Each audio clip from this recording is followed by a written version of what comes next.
सूर्य, बुध और चंद्रमा के कंजक्शन के लिए हम लगातार विचार कर रहे हैं यदि आपका मिथुन लगन का चार्ट हो तो। तो आपके चार्ट में 11वें भाव में अगर ऐसा कंजक्शन बनेगा तो किस प्रकार के प्रभाव या परिणाम आपको नज़र आ सकते हैं इस कंजक्शन के? देखिए, आपके चार्ट में देखा जाए तो यहाँ सूर्य फिर उच्च की स्थिति में आ जाएँगे मेष राशि में, जबकि यहाँ बुध और चंद्रमा भी इनके साथ स्थित होंगे। वैसे बुध आपके लग्नेश और आपके 4th लॉर्ड होकर यहाँ आ रहे हैं और चंद्रमा आपके 2nd हाउस के लॉर्ड होकर यहाँ आ रहे हैं। तो ये कंजक्शन धन या मान-सम्मान या प्रतिष्ठा के दृष्टिकोण से, संपत्ति वगैरह के दृष्टिकोण से बहुत ही एक अच्छा कंजक्शन माना जा सकता है। यहाँ पे सूर्य का प्रभाव सर्वाधिक रूप से रहेगा, तो सूर्य से बुध भी प्रभावित होंगे और चंद्रमा भी। इसलिए आपके लिए कोई भी प्लानिंग करना, सोचना, विचार करना, ये सब बहुत ज़्यादा आसान होने वाला है।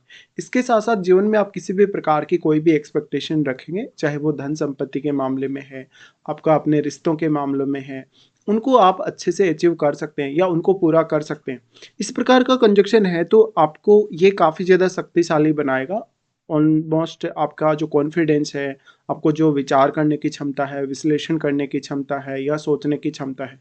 बुध और चंद्रमा के यहाँ एक साथ आ जाने की वजह से दोनों की जो क्वालिटीज़ हैं उनका आप बेहतर से बेहतर उपयोग कर सकेंगे। वैसे देखा जाए तो जो बुध हैं वो ज़्यादा लॉजिकल हैं चंद्रमा की तुलना में, बट चंद्रमा का जो साइड है वो थोड़ा ज़्यादा इमोशनल है। ऐसे में आप अपने इमोशंस को बहुत ज़्यादा बैलेंस में ला सकते हैं अपनी तर्क शक्ति का यूज़ करके। अब बुध क्योंकि लग्नेश है, लग्नेश होने के कारण यहाँ पर ये बहुत ज़्यादा इम्पोर्टेंट हो गया कि बुध अपने मित्र सूर्य के साथ स्थित है, जबकि सूर्य उच्च की स्थिति में आ गई। तो मंगल की प्लेसमेंट अगर अब आपके चार्ट में बहुत ही अच्छी हो, तो ये कंजक्शन और भी ज़्यादा अच्छा प्रभाव आपको दिखा सकता है। ऐसा कंजक्शन आप में लीडरशिप की बहुत अच्छी क्षमता डेवलप करेगा, बट लेकिन आप क्योंकि यहाँ बुध से रिप्रेजेंट होने वाले पर्सन है, तो आपको यहाँ बिजनेस रिलेटेड स्किल्स या मार्केटिंग रिलेटेड स्किल्स के मामले में ये कंजक्शन काफ़ी सपोर्टिव है। तो यहाँ बुध और सूर्य का जो बुधादित्य योग है वो भी बन रहा है आपके 11वें घर में। इसलिए यहाँ अगर सूर्य का प्रभाव ज़्यादा है बुध पे, तो आप धन संपत्ति भी बहुत ज़्यादा अचीव कर पाएँगे। आप अपना खुद का भी कोई बिज़नेस कर सकते हैं। आप किसी को कोई परामर्श वगैरह देंगे, किसी को कोई एडवाइस देंगे, तो वो सामने वाले के लिए बहुत अच्छे से वर्क करेगी। फिर आपकी वाणी का जो प्रभाव है दूसरे वाले व्यक्ति पर वो काफ़ी अच्छा पड़ेगा। तो इससे आप अपने जो छाप है, अपना जो प्रभाव है दूसरों पर बहुत ही ईज़िली छोड़ पाएँगे। यहाँ पे अब मंगल की प्लेसमेंट बहुत इंपॉर्टेंट हो जाती है। मान लो अगर आपका मंगल 3rd हाउस में स्थित है, इवन आपका मंगल अगर मान लो आपके 6th हाउस में स्थित है या मंगल आपके 10th हाउस में स्थित है, तो निश्चित तौर पे ये जो कंजक्शन है और भी ज़्यादा आपको फ़ेवर कर सकता है। इसमें सबसे ज़्यादा इम्पोर्टेंस अब सूर्य का ही है। सूर्य आपके चार्ट में 3rd लॉर्ड होकर यहाँ आ रहे हैं, तो बेसिकली 3rd हाउस का लॉर्ड यहाँ आएगा, तो 3rd हाउस आपके एफर्ट्स को दर्शाता है।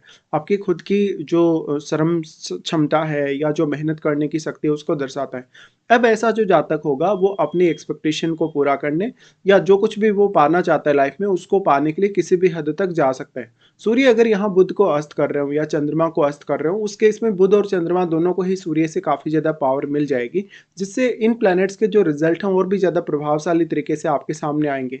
हालांकि चंद्रमा यहाँ बुध के साथ है और बुध एक ड्यूअल प्लैनेट है। ड्यूअल होने के साथ साथ जो आपका लगन है वो भी ड्यूअल राशि से ही रिप्रेजेंट हो रहा है। इसलिए कभी-कभी थोड़ा मन में बेचैनी हो सकती है या कभी-कभी अगर बुध का जो प्रभाव है यदि यहाँ अच्छा नहीं है, तो आपको थोड़ा-सा ड्युअलिटी का सामना करना पड़ सकता है, थोड़ी कन्फ्यूजन रह सकती है या मन में जो विचारों का संतुलन है वो आपके नहीं रहे।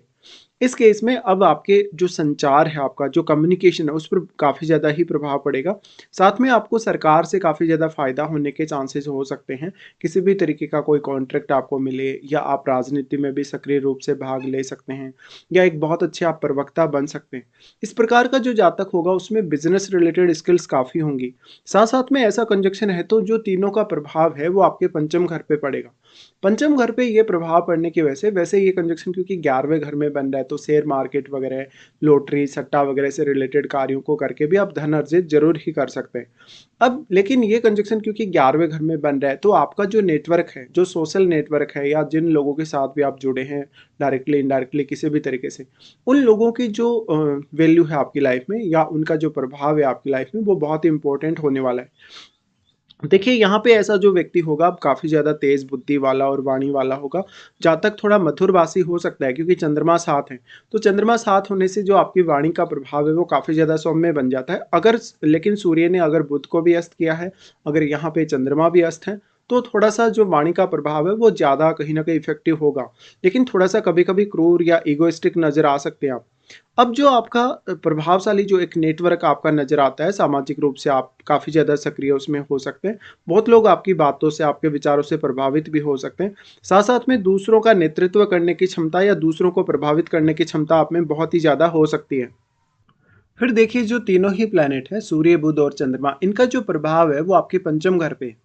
तो पंचमें शुक्र हैं आपके, और शुक्र आपके लिए अब काफ़ी मैटर करेंगे। पंचम घर में बैठा प्लैनेट भी आपके लिए उतना ही महत्वपूर्ण होगा। तो आपकी जो सोचने की क्षमता है, विचार करने की क्षमता है, या कोई भी जटिल से जटिल विश्लेषण करने की आपकी क्षमता है, वो डेवलप होगी। और यहाँ अब बुध और चंद्रमा की क्वालिटीज़ का आप जितना बेहतर उपयोग कर पाएंगे, उतना ही अच्छा आप कर पाएंगे। तो ये आपकी संतान को भी काफ़ी प्रभावशाली बनाएगा। साथ-साथ में आपके इमोशंस को काफ़ी स्ट्रॉन्ग बनाएगा, आपको बहुत अच्छा आत्मविश्वास देगा, कॉन्फिडेंस देगा, जिससे आप आगे बढ़ पाएँगे। मेनली ये कंजंक्शन आपको मान-सम्मान, प्रतिष्ठा के दृष्टिकोण से बहुत ही अच्छा है, और धन के दृष्टिकोण से भी। अब यहाँ सूर्य आपके पिता को रिप्रेजेंट कर रहे हैं और चंद्रमा आपकी माताजी को। इसलिए माता-पिता से फ़ायदा होने के काफ़ी ज़्यादा चांसेस हैं। आपके जन्म के बाद आपके माता-पिता ने काफ़ी प्रगति की होगी, या आपका जन्म जब हुआ उसके बाद से आपकी फैमिली ने भी बहुत ज़्यादा प्रोग्रेस की होगी, इवन धन या संपत्ति के मामले में, या करियर के मामले में। सूर्य अब यहाँ पे देखिए, क्योंकि वो थर्ड हाउस के लॉर्ड होके आ रहे हैं, तो थर्ड हाउस में बैठा हुआ ग्रह भी आपके लिए उतना ही महत्वपूर्ण हो जाता है। तो आप ये निश्चित रूप से देख लें कि आपके लगन में, दूसरे घर में, तीसरे या चौथे घर में, इन भाव में जो बैठे हुए प्लैनेट हैं वो कौन-कौन से हैं, और वो किस किस प्रकार का प्रभाव यहाँ चार्ट में डाल रहे हैं। क्योंकि वैसे तो ये सारे के सारे जो ग्रह हैं वो जो स्वामित्व रखते हैं, आपके लगन से लेकर 4th हाउस तक के जो भाव हैं उन्हीं का स्वामित्व ये रखते हैं। लेकिन फिर भी इनके यहाँ जो इनके भाव में बैठे हुए प्लैनेट्स हैं, वो अपना एक अलग प्रकार का रोल आपकी लाइफ में अवश्य निभाएँगे। तो इन भावों में अब आपका शनि जैसा ग्रह बैठा होगा कोई, किसी भाव में केतु जैसा या राहु जैसा ग्रह बैठा होगा, तो थोड़ा चैलेंजिंग आपके लिए अवश्य हो सकता है किसी-किसी केस में। बट निश्चित तौर पे अब क्योंकि ये सारे के सारे प्लैनेट आपके 11th हाउस में आ गए, तो इन सारे भावों से जुड़े हुए रिश्तों से जो आपकी अपेक्षाएँ हैं वो काफ़ी ज़्यादा बढ़ जाएँगी। आप कभी-कभी अपने आप को बहुत ज़्यादा प्रायोरिटी देंगे, या खुद को बहुत ज़्यादा कहीं न कहीं प्रायोरिटी देते हुए नज़र आएँगे। खुद को प्रायोरिटी देने की वजह से हर संभव आप हर काम में आगे रहेंगे, चाहे वो पारिवारिक मामला है, करियर का मामला है, या किसी भी अन्य तरीके का। ऐसे जातकों के पास जो धन कमाने के आइडियाज़ हैं, जो मनी मेकिंग आइडियाज़ हैं, वो काफ़ी ज़्यादा होते हैं। समय के साथ-साथ जैसे-जैसे आपकी उम्र बढ़ती जाएगी, आप काफ़ी ज़्यादा मैच्योर होते जाएँगे, ज़्यादा आप प्रैक्टिकल होते जाएँगे। चंद्रमा अगर अस्त हो जाते हैं, या चंद्रमा सूर्य के प्रभाव में हैं, सूर्य के बहुत ज़्यादा क्लोज़ हैं, उतने ही ज़्यादा आप यहाँ प्रैक्टिकल हो पाएँगे। बट ये जो साइन है वो मंगल का घर है। मंगल का घर होने से अगर बुध और चंद्रमा पर बहुत ज़्यादा सूर्य का प्रभाव ना हो, तो उस केस में फिर आप थोड़े इमोशनल हो सकते हैं। बट यहाँ पे बुध अब वक्री नहीं होने चाहिए। बुध अगर वक्री हो जाते हैं, तो थोड़ा आप में कन्फ्यूजन रह सकता है किसी बात को लेके। साथ में क्योंकि बुध आपके लग्न को तो रिप्रेजेंट कर ही रहे हैं, तो आपका कॉन्फिडेंस कम हो सकता है। फिर वो 4th हाउस के लॉर्ड है। 4th हाउस के लॉर्ड होने से घरेलू मामलों पर हो सकता है आपका उतना अच्छा फोकस ना हो, आपका कंसंट्रेशन बहुत अच्छा ना हो। बुध वैसे भी एक ड्यूल प्लैनेट है। ड्यूल होने की वजह से वो आपको मनी मेकिंग आइडियाज़ काफ़ी ज़्यादा दे सकते हैं।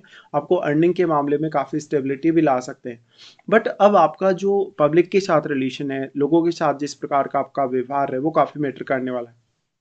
इसके साथ-साथ देखिए सूर्य, बुध और चंद्रमा जब इस प्रकार से साथ आ जाते हैं, तो आपकी जो फैमिली का बैकग्राउंड रहा है वो काफ़ी प्रभावशाली रहा हो सकता है, या आपके माता और पिता के पास बहुत ज़्यादा धन या संपत्ति रही हो सकती है। हालाँकि अब आपको उस संपत्ति या धन में से कुछ मिलेगा या नहीं मिलेगा, ये अलग मैटर है, बट उनका जो ओवरऑल पब्लिक जो लाइफ था उनका, या उनका जो इंडिविजुअल लाइफ था, वो बहुत ही ज़्यादा इम्पोर्टेंट उनके लिए रहा है। ऐसे में देखिए ये कंजंक्शन आपकी अपेक्षाओं में काफ़ी ज़्यादा वृद्धि करेगा। मंगल जितना स्ट्रॉन्ग होगा उतनी आप उन अपेक्षाओं को पूरा कर पाएँगे। तो आपके लिए फिर भी एफर्ट करना ज़रूरी है यहाँ पे। जो तीनों ग्रहों का प्रभाव है पंचम घर पे, तो यहाँ पंचम घर पे प्रभाव होने से आपकी सोच काफ़ी ज़्यादा डिफरेंट हो सकती है एक सामान्य व्यक्ति से। आपका विचार करने की क्षमता बहुत डिफरेंट हो सकती है। आपका जो क्रिएटिव लेवल है वो काफ़ी स्ट्रॉन्ग हो सकता है। ऐसे में आप अपनी काबिलियत का भी कहीं न कहीं प्रभाव दूसरों पर छोड़ पाएँगे। तो अब इस कंजंक्शन के 11वें घर में आने की वजह से इस बात की संभावना तो बढ़ ही जाती है कि कोई भी व्यक्ति आपकी बात को इग्नोर नहीं करेगा, कोई भी आपको डिनाई नहीं करेगा, या वो आपकी बात के अगेंस्ट नहीं जा पाएगा। अगर सूर्य बुध के बहुत ज़्यादा क्लोज हैं, चंद्रमा के भी यदि बहुत ज़्यादा क्लोज हैं, तो इस बात की संभावना निश्चित रूप से है। अब देखिए यहाँ पे आपको ये देखना होगा कि क्या चंद्रमा आपके अस्त हैं। अगर मान लो चंद्रमा आपके अस्त हो जाते हैं, उस केस में बुध के अस्त होने की संभावना बहुत ही ज़्यादा प्रबल होगी। क्योंकि वैसे तो जो बुध हैं वो सूर्य के आसपास ही गोचर में रहते हैं, बट अगर चंद्रमा अस्त हो गए तो बुध का लगभग अस्त होना निश्चित है। अब यहाँ पे आपको देखना होगा कि बुध किस प्रकार से अपना रोल प्ले करते हैं इन दोनों ही प्लैनेट्स के साथ। क्योंकि बुध बहुत ज़्यादा आपको लॉजिकल लेके जा सकते हैं, तो जो इमोशंस हैं, उनको आप अब कंट्रोल कर सकते हो। अब आप मेंटली, फिज़िकली कितने ज़्यादा स्ट्रॉन्ग हैं, कितना ज़्यादा कॉन्फिडेंस आप रखते हैं, इसका इम्पोर्टेंस काफ़ी ज़्यादा है आपके लिए। तो ऐसा जो व्यक्ति होगा, वो समाज के साथ-साथ किसी बहुत बड़े जो संगठन है, जो ग्रुप है, उसका हेड हो सकता है। जहाँ तक लोगों में बहुत ज़्यादा लोकप्रिय हो सकता है अपनी बातों की वजह से, अपने व्यवहार की वजह से या दूसरों पर प्रभाव डालने के लिए वो अपनी पर्सनैलिटी के माध्यम से अच्छा प्रभाव जमा सकता है। तो इस प्रकार का जो जातक होगा, वो अपनी खुद की मेहनत से करियर में आगे बढ़ेगा। वो जितना भी धन-संपत्ति पाएगा, मान-सम्मान पाएगा या कुछ भी अपनी लाइफ़ में अचीव करेगा, तो उसमें इतना ज़्यादा वो सक्षम है कि वो खुद के दम पे ही सब कुछ पा सकता है। हालाँकि फिर आपको देखना होगा कि सूर्य, बुध या चंद्रमा में से किसी की भी यदि आपको महादशा है, तो महादशा में ये सारे के सारे जो परिवर्तन होंगे काफ़ी स्ट्रांगली आपके सामने आएँगे। इस प्रकार का कंजंक्शन है तो थोड़ा जातक स्पेकुलेटिव हो सकता है और स्पेकुलेशन में आने की संभावना तब ज़्यादा होगी जब राहु या केतु का प्रभाव आपके 11वें घर या पंचम घर पे हो। उस केस में आपको निर्णय बहुत ही ज़्यादा सोच समझ कर लेना होगा और आपको काफ़ी ज़्यादा कहीं न कहीं सोचना या विचार करना पड़ सकता है या खुद को थोड़ा ज़्यादा समय देना पड़ सकता है। तो इस कंजंक्शन की वजह से मेंटल जो मेहनत है आपकी, जो जो फिज़िकल हार्ड वर्क की तुलना में जो मेंटल हार्ड वर्क है वो ज़्यादा होने के चांसेज़ हैं।